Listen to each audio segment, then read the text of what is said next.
സത്യം ഗ്രഹിച്ചിട്ടും വ്യാജം വിള്ളുന്ന കൽബ് വെളുക്കാത്ത കൂട്ടരെ സയ്യിദുനാ നബിയോരെ ശരീനെ പരിഹസിക്കുന്ന മനുഷ്യരെ സത്യം ഗ്രഹിച്ചിട്ട്. ബിസ്മില്ലാഹിർ റഹ്മാനിർ റഹീം. ഫൈസൽ മുസ്ലിയാർ, മുനീർ മദനി, മാത്രം അബ്ദുള്ള സുല്ലമി അടക്കമുള്ള അപ്പസ്തരന്മാരായ നേതാക്കന്മാര് വ്യവസ്ഥ തയ്യാറാക്കാനിരുന്ന മൗലവി അടക്കം EKS മുസ്ലിയാരോട് സംവാദത്തിന് വ്യവസ്ഥ തയ്യാറാക്കാൻ വരുന്ന ചിലരാണല്ലോ. അദ്ദേഹവും മുനീർ മദനിയും ഫൈസൽ മുസ്ലിയാരും എല്ലാവരും സംവാദത്തിന് വ്യവസ്ഥ തയ്യാറാക്കാൻ വന്നു. എവിടെ നമ്മൾ എത്താറിയിട്ടാല് പ്രതിപക്ഷത്താരങ്ങള് നമ്മുടെ MV അബ്ദുൽ കരീം മുസ്ലിയാരുടെ ജ്യേഷ്ഠന്റെ മകൻ, SSFന്റെ പ്രവർത്തകൻ, ഒരു മരുന്ന് കച്ചവടക്കാരൻ, അതുപോലെ തന്നെ മീൻ വിൽക്കാൻ പോണോന്, പീഡിയ കച്ചവടം ചെയ്യണോ, അങ്ങനത്തെ കുറച്ച് സുന്നിന്റെ സാധാരണ പ്രവർത്തകന്മാർ. മറുഭാഗത്തോ ഫൈസൽ മുസ്ലിയാർ, മുനീർ മദനി, മാത്രം അബ്ദുള്ള സുല്ലമി അടക്കമുള്ള അപ്പസ്തരന്മാരായ നേതാക്കന്മാര് ഇവരെ ചർച്ചയ്ക്കിരുന്നു. ഇൻഷാല്ലാ രംഗം ഞാൻ കാണിച്ചു കൊണ്ട് വളരെ വ്യക്തമായി ഇവിടെ പറയുന്ന കാര്യങ്ങൾ നിങ്ങൾ ചിന്തിക്കണം. സാധാരണക്കാരായ സുന്നി പ്രവർത്തകർക്ക് മുമ്പിൽ മുജാഹിദ് സുന്നി പ്രവർത്തകർക്ക് കൂടിയുമ്പോൾ എപ്പോഴും നമ്മൾ കാണുന്ന പ്രവർത്തകനാണ്. അതുപോലെ സാധാരണക്കാരായ കുറച്ചാളുകൾ ഇപ്പോഴത്തെ നേതാക്കന്മാരായിട്ട് ഈ പറയപ്പെട്ട വലിയ ആളുകൾ ഇരിക്കുന്നത് അവരുടെ മുമ്പിൽ വെച്ചിട്ട് സുന്നി പ്രവർത്തകന്മാരുടെ മുമ്പിൽ വെച്ചിട്ട് നേതാക്കന്മാർ നടങ്ങാറാണെന്ന് കണ്ടോളൂ. മുസ്ലിം വ്യവസ്ഥ ചെയ്ത സമയത്ത് ജിന്നുകളോട് സഹായം തേടാൻ എന്നൊരു വാദം നിങ്ങൾക്ക് ഇല്ലേന്നു. കരീം ഉസ്താദിന്റെ ജ്യേഷ്ഠന്റെ മോൻ, ഇപ്പം പുളിയമ്പറമ്പുള്ള ആളാ. ഇപ്പൊ നിങ്ങൾക്ക് പറയാനൊരു പേടിയുണ്ട്. ജബ്ബാർ മൗലവി എഴുതിയ ഇസ്ലാഹിലും അതേപോലെ മൂപ്പര തൗഹീദില് മറ്റു ഇസ്ലാഹിലൊക്കെ ജിന്നുകളോട് സഹായം തേടാൻ അനുവദനീയമാണ് എന്ന് തന്നെ എഴുതിയിട്ടുണ്ട്.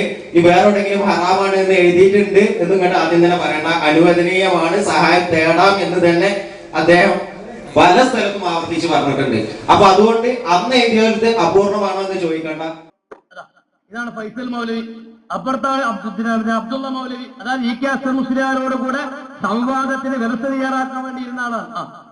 അന്ന് എഴുതിയ സമയത്ത് നിങ്ങൾ ജിന്നുകളോട് ചോദിക്കാന്ന് പറഞ്ഞില്ല. ഇനി നിങ്ങൾ കുറച്ചു നേരം ഇനി വാദം മാറും. മരിച്ചുപോയ ജിന്നിനോട് സഹായം തേടാന്ന് നിങ്ങൾ പറഞ്ഞാൽ അങ്ങനെ പറയുമ്പോ പിന്നെ വാദത്തിൽ മാറ്റം വരുത്തേണ്ടി വരും. അപ്പൊ അന്ന് എഴുതി ചർച്ച ചെയ്യാനല്ല നമ്മൾ ഇവിടെ വന്നത്. ഇപ്പൊ എഴുതി ആ വാദത്തിൽ ഞങ്ങൾ ചർച്ച ചെയ്യാൻ തയ്യാറാണ്. ഞങ്ങൾക്ക് അതിൽ പേടിയൊന്നുമില്ല. ഇപ്പൊ തന്നെ വേണമെങ്കിൽ ഞങ്ങൾ ചർച്ച ചെയ്യാൻ തയ്യാറാണ്. അങ്ങനെ ഒരു ബേജാറൊന്നും ഞങ്ങൾക്കില്ല. പക്ഷെ മരിച്ചു നിങ്ങൾ പറഞ്ഞല്ലോ, ശിർക്കിന്ന് രക്ഷപ്പെടുത്താനാണ് നിങ്ങൾ ശ്രമിക്കുന്നത്. ഈ ഇപ്പോഴത്തെ തൊപ്പിട്ട ആളാണ് അബ്ദുള്ള മാസ്റ്റർ, മൊയ്തീൻ മാസ്റ്റർ. ഇവിടെ കുയിച്ചന പരിപാടിയിൽ വിഷയം ഉദ്ഘാടനം ചെയ്യാമെന്ന മൊയ്തീൻ മാസ്റ്ററാണ് ഇപ്പുറത്തിരിക്കുന്നത്. ആ തൊപ്പിട്ട ആള്. അങ്ങനെയാണെങ്കിൽ ഔലിയാക്കളോട് സഹായം തേടുമ്പോ അവര് ചെയ്യുന്ന ശിർക്കല്ല ഞങ്ങളെ വാദപ്രകാരം. ഓല് രക്ഷപ്പെടണ്ടേ? ഈ മരിച്ചുപോയ ഔലിയാക്കളോട് സഹായം തേടുമ്പോ മാത്രമാണോ ശിർക്ക് വരുന്നത്? അങ്ങനെയാണെങ്കിൽ കുഴപ്പമില്ല. ഏത് നിലക്കാണെങ്കിലും ഞങ്ങൾ ചർച്ച ചെയ്യാൻ തയ്യാറാണ്. ഈ എഴുതിയ വാദം വെച്ചുകൊണ്ട് സംവാദത്തിൽ ഞങ്ങൾ തയ്യാറാണ്. നിങ്ങൾ തയ്യാറാണോ? അതാണ് നിങ്ങൾ കേൾക്കേണ്ടത്. ആ നിലക്ക് തന്നെ ചർച്ച ചെയ്യാൻ നമ്മൾ തയ്യാറാണ്. എന്താ പ്രമാണങ്ങൾ, എന്താ സംസാരിക്കലേ? അപ്പോ നേരത്തെ അപൂർണമാണെന്ന് പറഞ്ഞാൽ ശരിയാണല്ലേ? അതല്ല ഞങ്ങൾക്ക് അത് നാട്ടുകാരെ പഠിപ്പിക്കുന്ന പൂർണ്ണമായിട്ട് അല്ല. സംവാദത്തിന്റെ വ്യവസ്ഥയിൽ നിന്ന് ഒഴിഞ്ഞു മാറാൻ വേണ്ടി ശ്രമിച്ചപ്പോ നിങ്ങളെ കള്ളക്കളി നടക്കൂല എന്ന് പറഞ്ഞിട്ട് പിടികൂടുന്ന രംഗം. നേരത്തെ വന്ന താരങ്ങള് ഖാദർഭായ്, കൊണ്ടോട്ടി ഉടമക്കാരായ സ്റ്റേറ്റ് ബാങ്കിൽ ജോലി ചെയ്ത ഖാദർഭായ്, അദ്ദേഹമായിരുന്നു മുജാഹിദിന്റെ മധ്യസ്ഥൻ. അദ്ദേഹം വന്നിട്ട് അവരോട് ശാന്തരാകാൻ പറയാ. സുന്നത്ത് ജമാഅത്തിന്റെ ആദർശങ്ങൾക്കെതിരെ പച്ചക്കള്ളം പറഞ്ഞാൽ ആ ആദർശത്തെ കുഴിച്ചുകൂടുന്ന വിഷയത്തിൽ ഒരിക്കലും സുന്നത്ത് ജമാഅത്തിന്റെ പ്രവർത്തകന്മാർ അടങ്ങിയിരിക്കുകയില്ല. ഇവരുടെ വാദങ്ങൾക്ക് മുമ്പിൽ, ഇവരുടെ സംസാരത്തിന് മുമ്പിൽ ഒരു വാക്കുമില്ലാതെ പോലും പ്രതിപക്ഷത്തിന് കഴിഞ്ഞിട്ടില്ല. അപ്പൊ അപൂർണമാണ് എന്നത് പൂർണ്ണമായോ? അതല്ല നിങ്ങളുടെ പൂർവികർക്ക് തെറ്റുപറ്റിയതാണോ?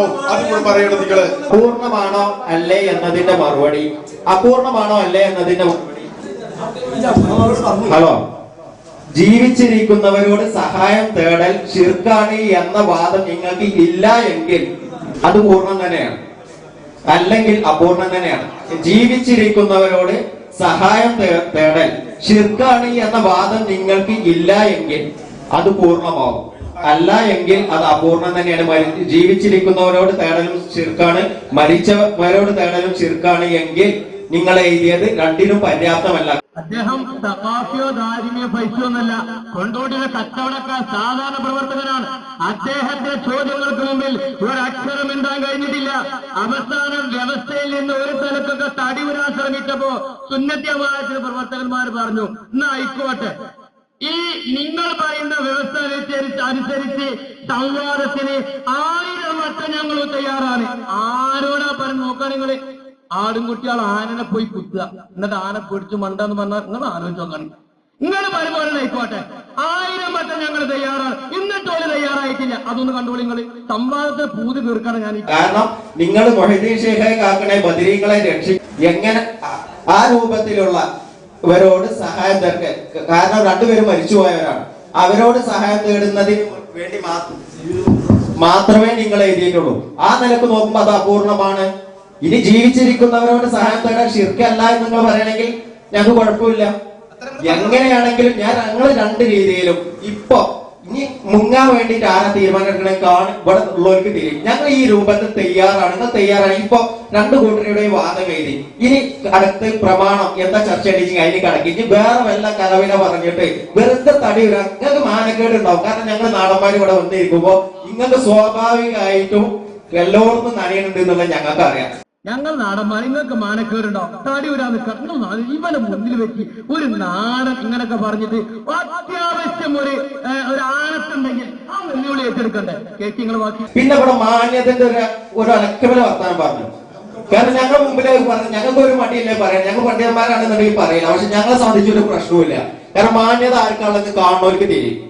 കാരണം ഇത്ര താടി നരച്ച് വയസ്സായിക്കാണ്ട് പറയുമ്പോ അതിൽ കുറച്ചൊരു പൊള്ളലാർക്കും ഉണ്ടാവുന്നത് നല്ലതാണ്. കാരണം ഞങ്ങൾക്ക് പറയാം ഇനി ആ നിലക്ക് ചർച്ച ചെയ്യാൻ തയ്യാറാണെന്ന് പറയാൻ ഞങ്ങൾ തയ്യാറാണ്. ഇത്രയൊക്കെ താടി നേരത്തെ ബയസായിട്ട് നിങ്ങളെങ്കിൽ ഇരിക്കുന്നവർക്ക് ഇത് മാനക്കേട് എന്നാ ചോദിക്കണത് ഇവരോട്. ഒരൊറ്റ ഒന്നും മുണ്ടില്ല. ഞാൻ നോക്കാണെ പൈസ മുസ്ലിം ഇരിക്കണ കോളം നോക്കാണിക്കണേ എന്തേലും ഇവിടെ വന്നപ്പോ ചികറു ഇവിടെ കേൾക്കണ്ടല്ലോ. ആ രൂപത്തിൽ തന്നെ നിങ്ങൾ പറഞ്ഞല്ലോ ജീവിച്ചിരിക്കുന്നവരോടും മരിച്ചവരോടും സഹായാർത്ഥന നടത്തല്, അവരെ വിളിച്ചു തേടൽ ഷിർക്കാണ് നിങ്ങൾ പറഞ്ഞു. ഞങ്ങൾ പറഞ്ഞു മരിച്ചവരും ജീവിച്ചിരിക്കുന്നവരോ ആയ മഹാത്മാക്കളോട് സഹായാർത്ഥന നടത്താൻ ഷിർക്കല്ല, അനുവദനീയമാണ് എന്ന് നമ്മൾ പറഞ്ഞു. ആ വാദത്തിൽ തന്നെ നിങ്ങൾ എന്ത് തന്നെ അവിടുന്ന് പറഞ്ഞാലും ഞങ്ങൾ ഒന്നും പറയണില്ല. ഞങ്ങൾ അതിന് തയ്യാറാണ്.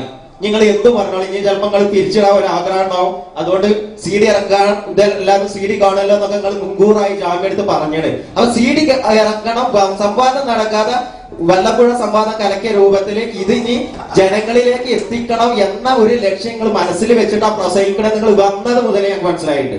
അതുകൊണ്ട് ഇനി നിങ്ങൾ എന്ത് പറഞ്ഞാലും ഞങ്ങൾ കൊണ്ടില്ല. നിങ്ങൾ സുബി വരെ വേണമെങ്കിൽ പ്രസംഗിച്ചോളി, ഞങ്ങൾക്ക് ഒരു കുഴപ്പമില്ല. ഞങ്ങൾ ആ രൂപത്തിൽ തന്നെ തയ്യാറാണ്. 1000 വട്ടം തയ്യാറാണ്. ഞങ്ങൾ തയ്യാറാണ്. സുബഹി വരെ തയ്യാറാണ്. നിങ്ങൾ പറയുന്ന നിയമപ്രകാരം 1000 വട്ടം ഞങ്ങൾ തയ്യാറാണ് എന്ന് പറഞ്ഞിട്ട് അന്ന് എവിടുന്ന് ഒരു മുജാഹിദിന്റെ മദ്രസയിൽ വെച്ചിട്ട് തറയിട്ടാലിലെ മുജാഹിദിന്റെ മദ്രസയിലെ ഹാളിൽ വെച്ചിട്ടാണ് പരിപാടി. ഒരേ സമയത്ത് രണ്ടിഭാഗം ആളുകൾ ഇരിക്കുന്നു. ഞങ്ങൾ തയ്യാറാണ് എന്ന് പറഞ്ഞിട്ട് തയ്യാറായിട്ടില്ല. മാത്രമല്ല എന്നാ എങ്ങനെങ്കിലും ഇവരൊന്ന് കിട്ടട്ടെ എന്ന് മനസ്സിലാക്കിയിട്ട് നമ്മളെ കുട്ടികൾ എന്ത് ചെയ്തു? എന്നാ ഞങ്ങൾ 25 ആള്, നിങ്ങൾ 1000 ആള് വന്നോടി. നിങ്ങൾ അനുസരിച്ചാണ് ഞങ്ങളൊരു 25 ആള് മതി. നിങ്ങൾ 1000 ആള് വന്നാല് എന്നിട്ടെങ്കിലും ഉണ്ടാകും. അത് സ്വീകരിച്ചിട്ടില്ല. കേട്ടോളി കളി അങ്ങനെ ഞങ്ങൾ തയ്യാറാണ്. നിങ്ങൾ 100 ആണെങ്കിൽ ഞങ്ങൾ 25 ആളെ വെച്ചിട്ട് സംവാദം നടത്താൻ തയ്യാറാണ്. ഞങ്ങൾ പേടി ഉണ്ടെങ്കിൽ ഞങ്ങൾ എത്തുന്ന എന്തെങ്കിലും വരുന്ന പേടി കൊണ്ടാണെന്നുണ്ടെങ്കിൽ ഞങ്ങൾ 25 ആളായിക്കോളും. നിങ്ങൾ 100, 100, 1000 ഉണ്ടായിക്കോട്ടെ. ഞങ്ങൾക്ക് വിഷയമല്ല. അല്ല പക്ഷെ അത് പിന്നെ പേടി ആർക്കാന്നുള്ളതൊക്കെ മനസ്സിലായിക്കോളും. അത് നോക്കണ്ടേ, നമ്മള് സംഗതി നടക്കട്ടെ. ആയിക്കോട്ടെ. അപ്പൊ ചുരുക്കത്തിൽ ഒരു നിലക്കും സംവാദത്തിന് തയ്യാറാവാതെ വ്യവസ്ഥയിലെ ഏതാനും ചില വാക്കുകളിൽ കടിച്ചു തൂങ്ങി അവസാനം വ്യവസ്ഥയിൽ തീരുമാനമാകാതെ ആ സംവാദം നടക്കാതെ പിരിഞ്ഞിട്ടുണ്ട്. നമ്മുടെ പരിസരത്ത് നടന്ന സംഭവമാണ്. അവസാനം ചെയ്തു വ്യവസ്ഥയിലുള്ള ചില വിഷയങ്ങളിൽ അങ്ങോട്ടും ഇങ്ങോട്ടും ചർച്ചയായി. 15 മിനിറ്റ് ചോദ്യം, 15 മിനിറ്റ് ഉത്തരം. അങ്ങനെ എവിടെങ്കിലും ഉണ്ടാവുമോ? ഒരു മിനിറ്റ് ചോദിച്ചാൽ തന്നെ 15, 20, 30, 50 മിനിറ്റ് മറുപടി പറയാ. 15 മിനിറ്റും 15 മിനിറ്റ് ചോദ്യവും 15 മിനിറ്റ് ഉത്തരവും എന്നുള്ള വാദങ്ങൾ പറഞ്ഞു. എന്നാ 14 മിനിറ്റ് ചോദ്യവും 14 മിനിറ്റ് ഉത്തരവും. ഇങ്ങനെ അങ്ങോട്ടും ഇങ്ങോട്ടും തകിടം മറിഞ്ഞ് സുന്നികളുടെ പ്രവർത്തകരുടെ പിടിയിൽ ഒരു നിലക്കും അമരാതെ അവസാനം ആ സംവാദം നടക്കാതെ പോയി. ആ രംഗം ഒന്നുകൂടി നിങ്ങൾ കണ്ടോളൂ. വെറുതെ നമ്മുടെ വിഷയത്തിൽ അങ്ങനെ പറയുന്നത് 15 മിനിറ്റ് ചോദ്യത്തിനും വേണം, 15 മിനിറ്റ് ഉത്തരത്തിനും വേണം. ഇതിനു മുമ്പ് മണ്ണാർക്കാട്, ഒസങ്കോടി, എടമുട്ടം, ആലുവ എന്നിങ്ങനെ പല സ്ഥലത്തും നടന്നതുപോലെ സമാധാനപരമായ അന്തരീക്ഷത്തിൽ നിയന്ത്രിത സദസ്സിന് മുന്നിൽ നിങ്ങളുടെയും ഞങ്ങളുടെയും പണ്ഡിതന്മാർ തമ്മിൽ തർക്ക വിഷയങ്ങളിൽ സംവാദം നടക്കുകയാണെങ്കിൽ അതിൽ പങ്കെടുക്കാൻ ഒരുക്കമാണെന്ന് മുമ്പ് നിങ്ങളെ ഞങ്ങൾ അറിയിച്ചത് ഒരിക്കൽ കൂടി ആവർത്തിക്കുകയും ചെയ്യുന്നു. ഇതനുസരിച്ചിട്ടാണ് ഞങ്ങൾ സംവാദത്തിന് മറുപടി കൊടുത്തത്, ഞങ്ങളിവിടെ വന്നത്.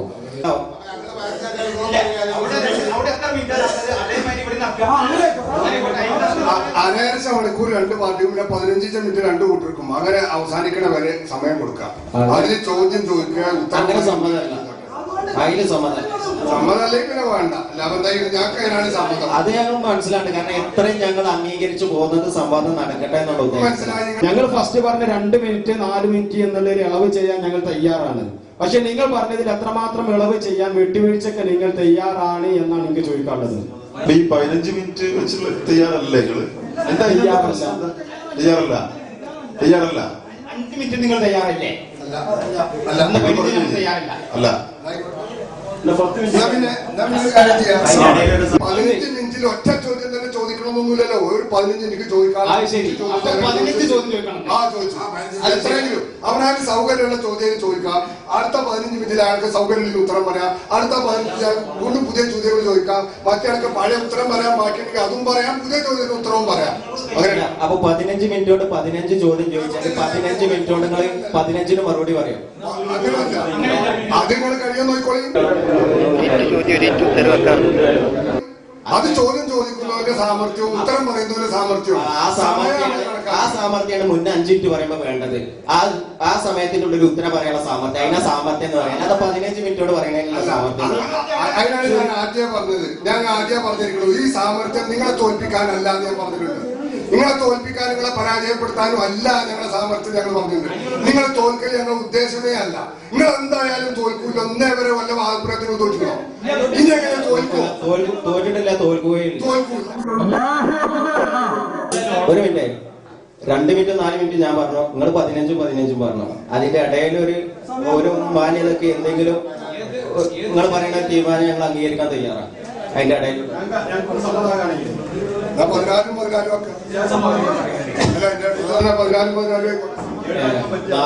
15-ന്റെ ഇടയിൽ 14 നിങ്ങളെ തോറ്റിട്ടു ഞങ്ങളെ തോൽക്കുക, ഞങ്ങളെ തോൽപ്പിക്കൽ ഞങ്ങളെ പണിയല്ല. കട്ടൻ ചായ ഉണ്ടാക്കല ഞങ്ങളെ പണി. നിങ്ങൾ ആലോചിച്ച ആളല്ല. ബഹുമാനപ്പെട്ട ഹസൻ മുസ്ലിയാരോടുകൂടെ സംവാദത്തിന് വ്യവസ്ഥയ്ക്ക് ഇരുന്ന മനുഷ്യനാണ് അയാള്. അയാളെ മരുന്ന് കച്ചവടക്കാരെ സുന്നി പ്രവർത്തനം മുമ്പിൽ കണ്ടിങ്ങനെ വയക്കുന്നത്. ഈ പണിക്ക് നടക്കണോ? അല്ലാഹുവിന്റെ ദീന് പറയാനും അല്ലാഹുവിന്റെ ഹദീസ് ഖുർആൻ പറയാനും സുന്നത്ത് പറയാനും സുന്നത്ത് ജമാഅത്തിന്റെ പണ്ഡിതന്മാരുണ്ട്. ഇവിടെ മൈക്ക് കിട്ടിയാല് ഭയങ്കര ഒറ്റലി എന്തെങ്കിലും ഒന്ന് പറഞ്ഞുകൊണ്ട് കാര്യമില്ല. ഇത് കേൾക്കുന്ന ആളുകളുണ്ട്, ഇതൊക്കെ മനസ്സിലാക്കുന്ന ആളുകളുണ്ട്. ആ ഒരു സാമാന്യ ഒരു ബുദ്ധിയെങ്കിലും ചിന്തയെങ്കിലും നിങ്ങൾക്കുണ്ടാകണമെന്നാണ് സ്നേഹബുദ്ധിയ ഈ സമയത്ത് നിങ്ങളോട് ഓർമ്മപ്പെടുത്തുന്നത്. സത്യം